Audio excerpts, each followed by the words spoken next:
Welcome to my laboratory. I am Dr. Allevable. Look, Regenerobot.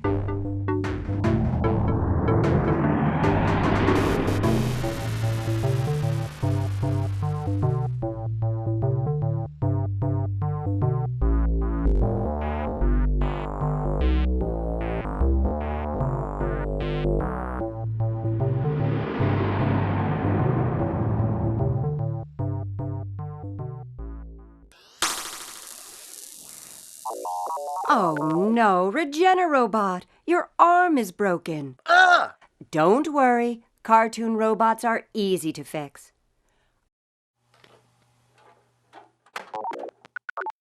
Unlike make-believe characters, humans are much harder to repair when something goes wrong. I'm lucky. Look at all the ways you humans can get hurt. I was working in the yard and suddenly I collapsed. Stephanie was playing soccer in the park. She was running to get the ball and stepped in a hole. I knew she was hurt badly. He didn't realize how shallow the water was when he dove in. His head hit the bottom, breaking his neck. The fire spread quickly. I went to the door, but the heat was tremendous. Today in the United States, more than 3,000 people will have a heart attack. More than 18,000 people will break a bone. And more than 5,000 will suffer severe burns. Each year, more than 11,000 Americans will injure their spinal cords. Some of these injuries will take months to heal, and some won't heal at all. But look, Regenerobot, doctors and scientists are working on treatments that will help these people heal in weeks, not months. Some people will get new treatments that cure them forever, improving and even saving their lives. This sounds like science fiction. It's not science fiction. It's something called regenerative medicine. A new field of science called tissue engineering works in collaboration with regenerative medicine. Scientists who do tissue engineering grow and change new cells to have specific functions for the body. These new cells and tissues are engineered to have the structure of organs to replace broken or diseased body parts. But the most important thing is that this kind of regenerative medicine works along with the ways that your body can naturally heal itself. Wow! Even though human bodies are fragile, it seems like they're also pretty resilient if they can heal themselves. Do you have more information on regenerative medicine for humans? Yes. Just like in a complex piece of machinery, the human body is made up of many sophisticated parts, all working together in collaboration. The heart can be thought of as the pump, the brain is the computer, and our bones are the framework upon which all else is built.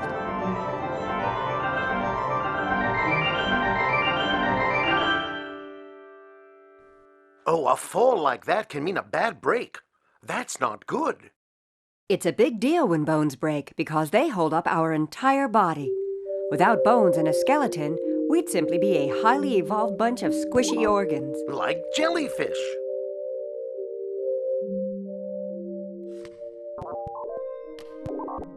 Thank goodness simple fractures like these are easy to heal. And look at this. These are ancient drawings from thousands of years ago. People back then used splints, padding, and bandages to fix a broken bone in place, and then they'd give it time to heal. This simple type of engineering, tissue engineering, has been going on for ages, but the healing process takes time. What about this horribly broken bone? It looks like it could never be repaired.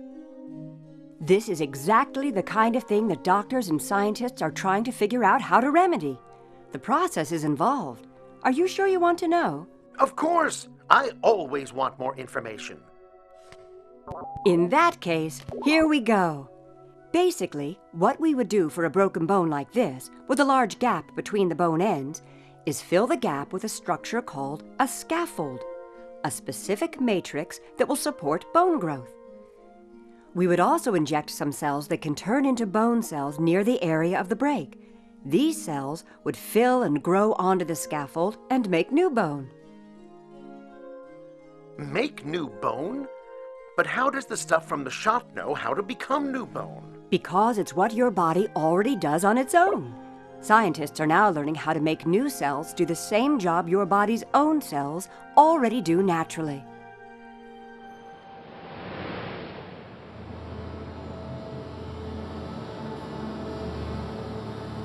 We are flying through the surface layers of bone. Here are sheets of tiny blood vessels called capillaries. Capillaries are part of the system that carries blood throughout your entire body, including your living bone. You mean human bones aren't just like dried sticks that hold up your bodies? Right! They are a living tissue that needs to be nourished and are constantly regrowing. Without blood supplied by these capillaries, the bone would not be able to heal itself. A tunnel! It feels like we're inside a tunnel. Kind of, but we're really inside solid human bone. Now we are in the very center of bone, the marrow, the factory space where blood and other cells are made. In the marrow, there are millions of young cells with the potential to become all sorts of different tissue, like muscle, nerves, or bone. So bones actually make blood. Whoa! No, it's true. Bones do make blood. Cool! So these young cells contained in the marrow are necessary for this process of healing bones. What do you mean by young cells? They are cells like these that can divide very quickly and become a variety of different kinds of cells. Why are these young cells so important? Because scientists can take them out of human bone marrow and modify them with molecules called growth factors so that they can turn into useful things like bone cells. Factors are molecules and proteins that your body naturally creates, but we're just adding extra here.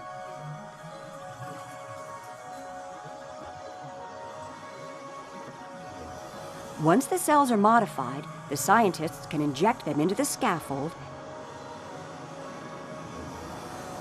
and they automatically know how to become bone cells.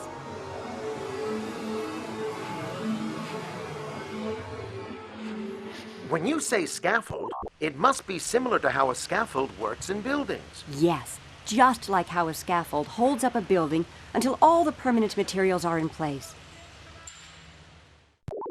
If the space between the bone ends is too wide for capillaries to span, new bone cannot grow in there because it needs blood to live. But if we put a structure that looks and feels like immature bone tissue, it will help make a place for cells and blood vessels to settle and make new bone. So for the rest of his life, this person has building material inside his body? No, the scaffolds that doctors use can support cells biologically, and then the scaffold matrix is replaced by new bone over time. How does this treatment actually work with real-life doctors and patients? In the operating room, a surgeon puts the scaffold in place at the site of the break. The young cells can be placed on the scaffold before it is implanted, or even just injected. They are soon nourished by capillaries. These young cells become different kinds of bone cells that help with the bone healing process.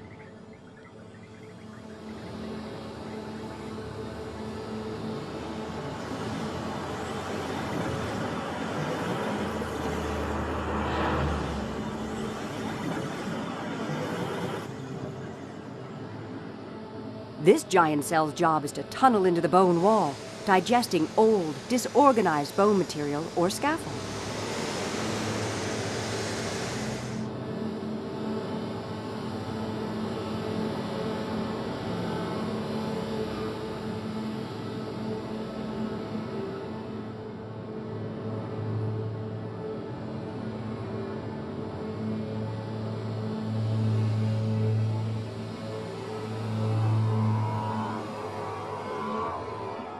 Then these cells are recruited into the tunnel and line the tunnel walls.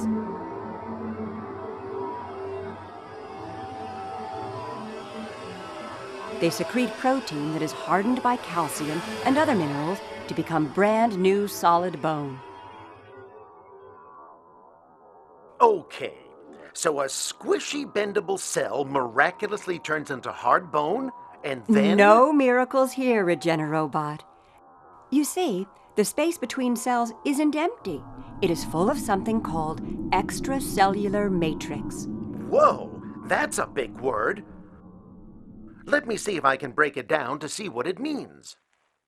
Extra, outside, cellular, the cell, matrix, structure. Extracellular matrix, the structure outside the cell. That's right. Extracellular matrix is made of proteins made by cells. Each cell type makes different kinds of proteins that are put outside of the cell, each helping to give the cells of the tissue its distinct shape and structure. Look at this. It's a close-up of cartilage. I thought that cartilage is the bendable stuff in your nose and ears. Yes, it is. It's squishy and bendable because of the proteins each cell secretes that make up its own extracellular matrix.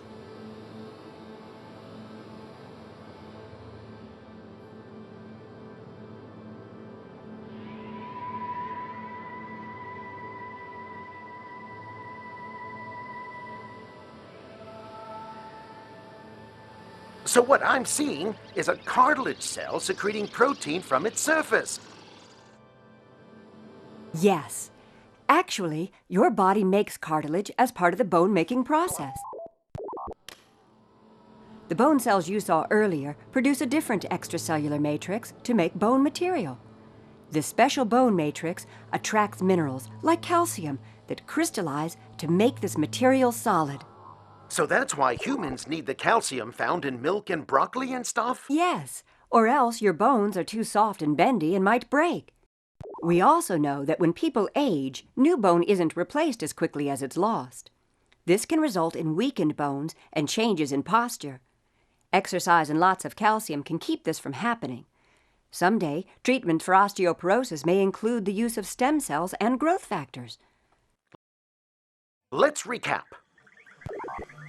Doctors and scientists can use a human's own cells from their bone marrow to make more bone cells. That can grow new bone and mend an otherwise unmendable break. As new bone forms, the body harmlessly absorbs the scaffold. The break is healed. Good job! You've got it! That was fun! Do you want to know about some other cool ways to fix bodies? Yes! Okay then. Let's look at how regenerative medicine can heal broken hearts. Hearts that have been hurt by sickness and disease, that is. One relatively new treatment is a sort of patch made of the same stem cells that heal badly broken bones. Remember that these young cells can grow into any kind of tissue in the body. We learned about these stem cells and their ability to become a wide variety of cells just a few minutes ago. That's right. These young cells are harvested from the marrow of the bone and can have many uses, according to what the body needs. Here we see how stem cells are placed on a flexible scaffold patch designed to be absorbed into the body. The fabric patch is placed on the heart, and the stem cells on the patch grow into new heart muscle cells.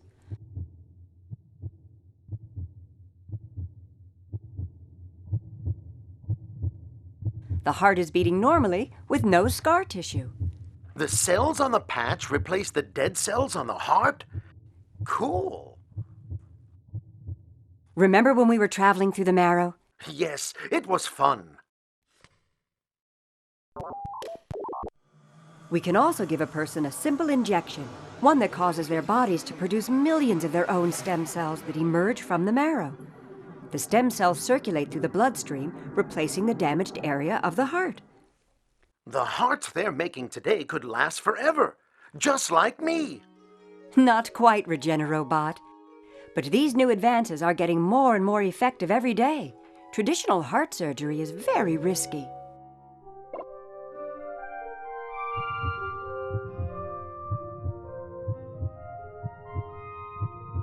Your heart is one of the largest and strongest muscles in your body, beating about 100,000 times in a day, moving 2,000 gallons of blood through its chambers each day. Your heart pumps enough fluid each day to fill the gas tanks in 100 minivans. Now let's get a closer look at the most important muscle in your body.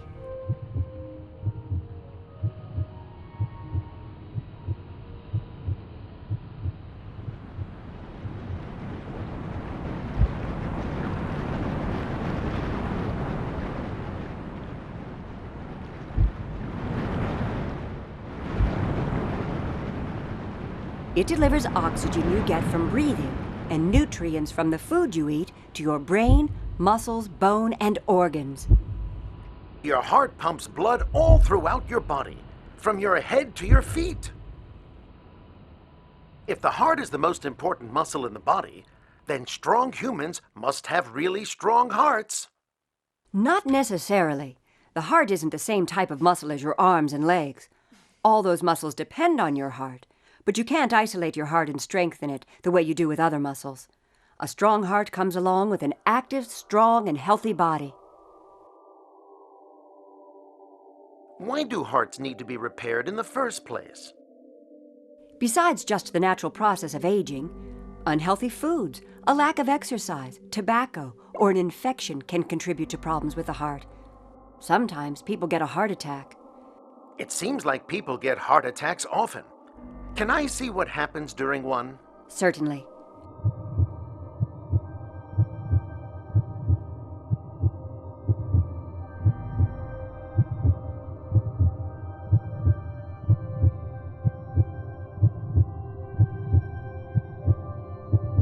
Just like the bone we looked at earlier, and the rest of your body, the heart requires a supply of blood to keep its cells healthy.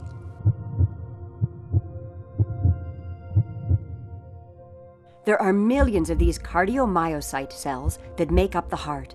Cardiomyocytes are longer than most muscle cells and expand and contract, squish and squeeze together with fantastic synchrony. So a heart attack must be an interruption of these rhythmic heartbeats. That's right.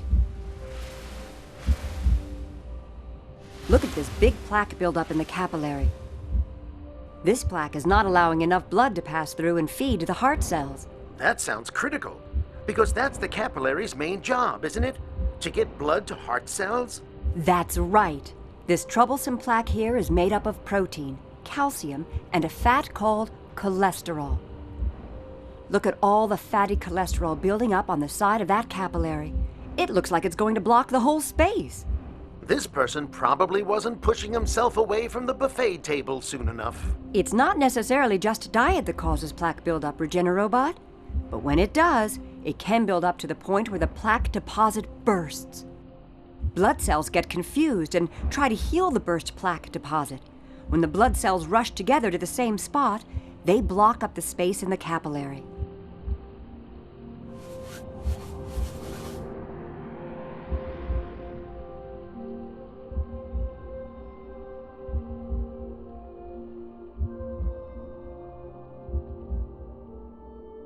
So when the capillary is blocked, the blood can't get to the heart cells to feed them. The heart cells die. Yes, this is how a heart attack occurs. But with regenerative medicine, we can heal this area of dead heart muscle cells. Every one of us is born with a certain number of cells in our hearts, except you, Regenerobot. But for us humans, our hearts get weaker if we've had a heart attack, because the heart doesn't replace all of the heart cells that die. Instead, the remaining cells form a scar of extracellular matrix on the heart. This is similar to a scar that forms when you cut your skin in a serious way, but the scar on your heart weakens the heart and can make it beat irregularly.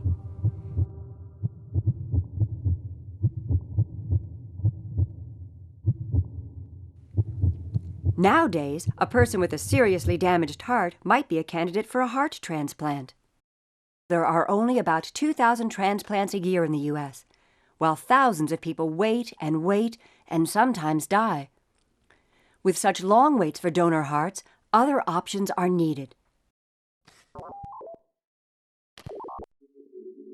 That's where patch therapy comes in. Remember hearing about the patch earlier? Yes.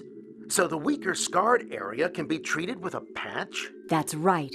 But if the scarred area is so big that the patch can't immediately allow the heart to beat correctly, the surgeon might also use a ventricular assist device. Ventricular assist device? That's right. It's a battery-powered pump. Battery-powered, just like me. No, not like you. This battery-powered device is used because the heart is unable to pump blood on its own. Treatment may also use a boost of the patient's own stem cells and growth factors to aid in the healing process. With a successful treatment, the ventricular assist device would no longer be needed after a few months, and a surgeon would remove the pump and send the patient on their way to a healthy, normal life. Thank you so much for sharing your knowledge with me today, Dr. Allevable. I have to go now and process all of this information. You're very welcome, Regenerobot. I'll see you tomorrow.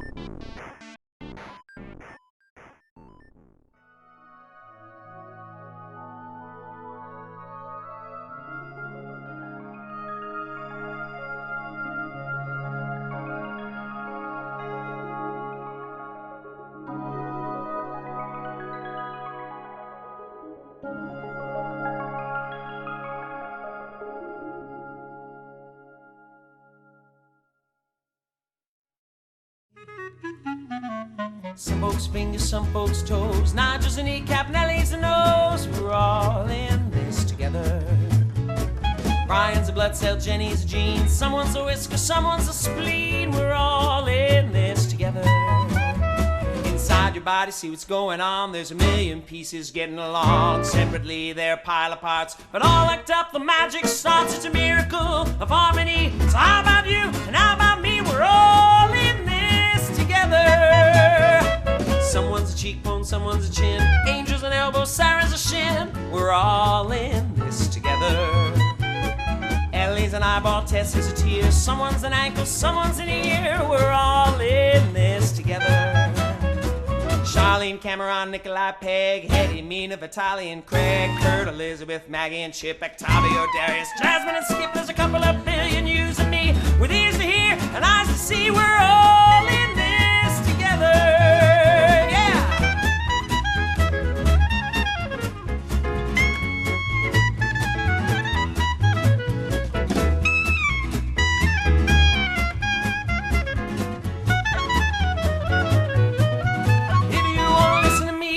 To your heart, something's getting ready to start. Take a look around, it's just about time. Power us up, bring it online, it's a miracle.